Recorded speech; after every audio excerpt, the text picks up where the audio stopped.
কয়েকদিন আগে, 2-3 দিন আগে জাতিসংঘ পিস মিশন ডে, ওই উপলক্ষে বঙ্গবন্ধু কনভেনশন সেন্টারে সামরিক বাহিনীর আয়োজনে একটি সভা হয়েছে।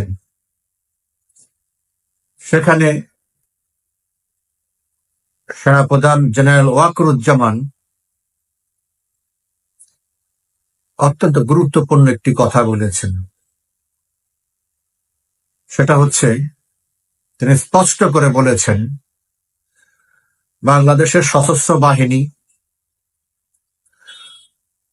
সংবিধানের নির্দেশনা এবং মুক্তিযুদ্ধের আত্মত্যাগের চেতনায় কাজ করবে।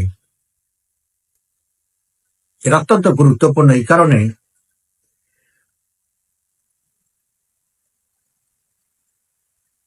সেনাপ্রধানের 21 তারিখের বক্তৃতায় কয়েকটি কথা ছিল। সেখানে ছিল সংস্কার নিয়ে তাদের কনসার্ন, যে সংস্কার কি হচ্ছে তার কোনো খোঁজখবর সে জানেন না এবং তার কোনো কিছুই আলামত সে দেখতে পাচ্ছে না। এবং স্টারলিংক নিয়েও সে কিন্তু কথা বলেছে। স্টারলিংক নিয়ে বলেছে যে স্টারলিংক আমাদের নিরাপত্তাজনিত কারণে আমরা স্বস্তিতে নেই। তো এটা একটা কনসার্ন যে স্টারলিংকের ভবিষ্যৎ কি হবে বাংলাদেশে। একটা কথা আছে, স্টারলিংক বাংলাদেশে এত দ্রুত আসার, স্টারলিংক আগেই আসতে চেয়েছিল, আরো 2-2.5 বছর আগে আসতে চেয়েছিল, এবং মাননীয় প্রধানমন্ত্রী শেখ হাসিনা নাও বলেনি। কিন্তু আমাদের যেসব নিরাপত্তা কনসার্ন গুলো আছে সেগুলিকে মিট করে আসতে হবে। এখন যে স্টারলিংক আসলো, ওগুলির ধারে কাছেও নাই। তাদের ইচ্ছা মতো তারা এটা ব্যবহার করবেন। এবং সবচেয়ে বড় বিপজ্জনক দিক হচ্ছে এইটার থেকে আরাকান আর্মিকে কানেক্ট করা হবে, যাতে তারা স্টারলিংক ব্যবহার করে তাদের কমিউনিকেশন করতে পারে। ইলন মাস্ক যেটা ইউক্রেনে করেছে। So that is a big concern, এবং সেটা সেনাবাহিনী তাদের কনসার্ন জানিয়েছে। এখন যে প্রসঙ্গটা নিয়ে আমি আজকে আসলাম সেটা হচ্ছে যে,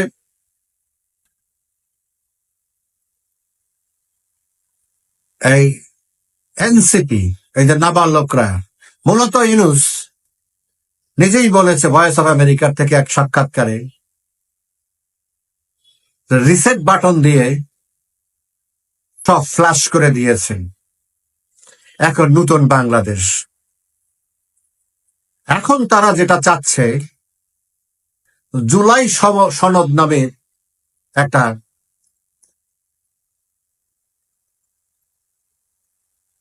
ঘোষণাপত্র তৈরি করে, যেটা আমাদের মুক্তিযুদ্ধের সময় 10ই এপ্রিল 1971 সালে যে ঘোষণাপত্র হয়েছিল, ডিক্লারেশন অফ ইন্ডিপেন্ডেন্স, যেটার ভিত্তিতে আমাদের 17ই এপ্রিল মুজিবনগর সরকার শপথ গ্রহণ করেছিল, এবং সেটার ভিত্তিতে আমাদের সংবিধান রচিত হয়েছিল। এরা মুক্তিযুদ্ধের প্যারালাল দাঁড় করে, মুক্তিযুদ্ধকে অস্বীকার করে, 24কে নতুন মুক্তিযুদ্ধ ধরে তারা এটাকে কেন্দ্র করে আমাদের 30 লক্ষ শহীদের রক্তের বিনিময়ে, 2 লক্ষ মা বোনের ইজ্জতের বিনিময়ে, 9 মাস রক্তক্ষয়ী যুদ্ধের বিনিময়ে মাধ্যমে যে সংবিধান আমরা অর্জন করেছি সেটাকে বাতিল করে তারা নতুন সংবিধান গড়ার দুঃস্বপ্ন দেখছে এবং তাদের সেই দুঃস্বপ্নের প্রতি সতর্ক বার্তা দিয়েছে জেনারেল ওয়াকারুজ্জামান। তার এই কথার মাধ্যমে সাংবিধানিক নির্দেশনা ও মুক্তিযুদ্ধের আত্মত্যাগের উৎসাহিত হয়েই তারা সামনে এগিয়ে যাবেন। এর অর্থ হলো যারা নতুন সংবিধান করার চিন্তা করতেছে তারা যেন সেখান থেকে বিরত থাকে এবং সেটা গ্রহণযোগ্য হবে না, এবং এই দেশে যা কিছু হবে সবকিছু মুক্তিযুদ্ধের চেতনার ভিত্তিতেই হতে হবে। এটাই হলো জেনারেল ওয়াকারুজ্জামানের সশস্ত্র বাহিনীর পক্ষ থেকে তথা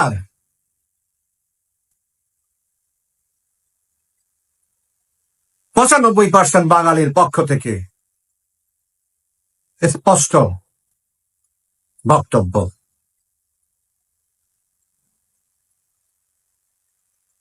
এখন দেখার বিষয়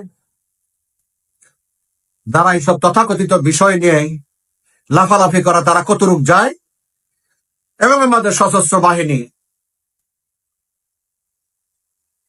কত শক্তভাবে এইসব নষ্টদেরকে প্রতিরোধ করে।